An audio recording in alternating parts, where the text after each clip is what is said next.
नमस्कार, आप देख रहे हैं प्राइम भारत न्यूज और मैं हूं सोनू भारती। इस समय दिल्ली में विधानसभा चुनाव चल रहे हैं और आम आदमी पार्टी के साथ साथ में भारतीय जनता पार्टी, कांग्रेस और जो बहुजन समाज पार्टी एवं तमाम अन्य जो पार्टियां हैं वो इस चुनाव में भाग ले रही हैं। सबसे बड़ी बात यह है कि मायावती ने अपने जन्म दिवस के अवसर पर राजधानी लखनऊ में आम आदमी पार्टी के मुखिया अरविंद केजरीवाल और कांग्रेस को लेकर के जिस तरीके से निशाना साधा है, मायावती का कहना था कि अरविंद केजरीवाल जो कि अपने आप को ईमानदार और स्वच्छ छवि का नेता कहते हैं, वो अब भ्रष्टाचार के आरोपों में घिरे हुए नजर आते हैं। यहाँ तक कि उनको शराब घोटाले मामले और कई अन्य मामलों में जेल भी जानी पड़ी है। उनको अदालत से जमानत मिली है जिस पर वो बाहर हैं। तो ऐसे में अरविंद केजरीवाल जो अपने आप को ईमानदार और कट्टर स्वच्छ छवि का नेता कहते हैं, अब वो उनकी छवि नहीं है ऐसी। वहीं पर उन्होंने कांग्रेस पर निशाना साधते हुए कहा कि कांग्रेस पार्टी जो कि अपने आप को अम्बेडकरवादी और राहुल गांधी का बिना नाम लिए हुए, मायावती ने कहा कि नीली टी शर्ट पहनने से कोई अम्बेडकर का अनुयायी नहीं हो जाता। कांग्रेस पार्टी बहुजन समाज के लोगों को सिर्फ वोट की खातिर दिखावे की राजनीति करती है, जबकि कांग्रेस अम्बेडकर की विरोधी है, बहुजन समाज का भला करने वाली पार्टी नहीं है। और इस मामले में उन्होंने समाजवादी पार्टी को भी घेरा। उनका कहना था कि कुछ लोग पीडीए का नारा लगा करके पीडीए के अपने आप को दिखावे के नेता कहते हैं, लेकिन ऐसा सच बात तो ये है कि अखिलेश यादव भी जो है वो इन चीज़ों पर खड़े नहीं उतर रहे हैं। उनका अम्बेडकरवाद सिर्फ दिखावे की राजनीति है। इस मौके पर सबसे बड़ी बात एक चौंकाने वाली ये थी कि मायावती के जो भतीजे आकाश आनंद है, उनके साथ साथ में ईशान आनंद भी वहां देखने को मिले। यह पहला मौका था जब किसी सार्वजनिक जगह पर मीडिया के सामने मायावती ने अपने भतीजों को लेकर के आई। फिलहाल अब हम बात कर रहे थे अभी दिल्ली चुनाव को लेकर के। दिल्ली चुनाव में बहुजन समाज पार्टी अकेले चुनाव लड़ रही है। भारतीय जनता पार्टी लगभग अपने सारे कैंडिडेट उतार चुकी है। अरविंद केजरीवाल अपनी पार्टी के ज्यादातर कैंडिडेट्स को पहले ही क्लियर कर चुके हैं। अब की बार का जो चुनाव है वो लुभावनी वादे भारतीय जनता पार्टी और आम आदमी पार्टी के बीच में किए जा रहे हैं। दोनों पार्टी तरह तरह के लोग लुभावन वादे कर रही है, तरह तरह की सुविधाएं देने की बात कर रही है, जबकि भाजपा की तरफ से नदियों की सफाई को लेकर के और अन्य कई ऐसे मुद्दे हैं, भ्रष्टाचार का मुद्दा लेकर के, शराब घोटाले का मुद्दा लेकर के, इन मुद्दों को लेकर के केजरीवाल को घेर रही है।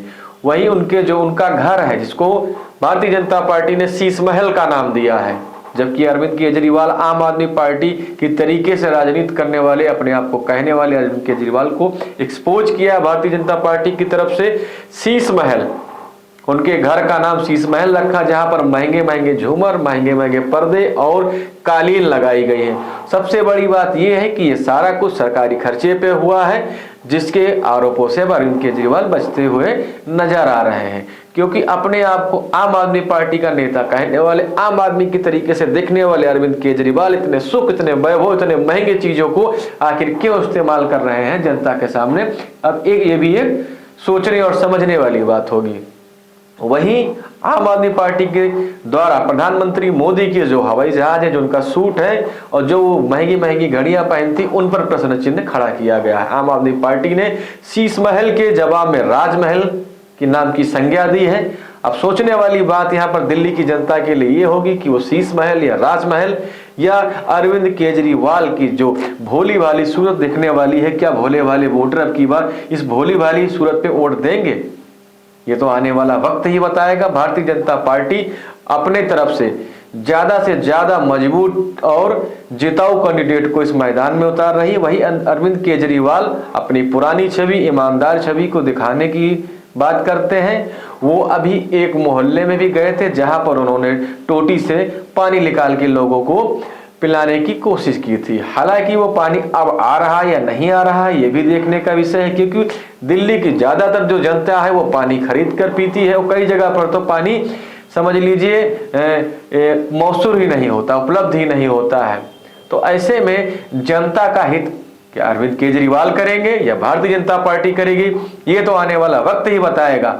लेकिन जिस तरीके से दोनों पार्टियां एक दूसरे को जनता का हितैषी बता रही है, जनता के हमदर्द बता रही है, जनता के करीबी बता रही है, ये फैसला अभी ईवीएम के माध्यम से जनता उसमें अपने वोट को बंद करेगी और काउंटिंग के बाद में अब की बार दिल्ली का किसके सर पे ताज बंधेगा, ये अभी कहना मुश्किल हो रहा है। फिलहाल इसमें आजाद समाज पार्टी के नेता चंद्रशेखर आजाद रावण ने भी अभी एक यहाँ पर रोड शो किया था और अपने कैंडिडेट्स के साथ में लोगों से वोट मांगने की अपील की थी। चंद्रशेखर आजाद जो कि अब वो नगीना से सांसद हैं, बहुजन समाज का एक बड़ा यूथ चेहरा है, लाखों करोड़ों युवा उनसे जुड़े हुए हैं।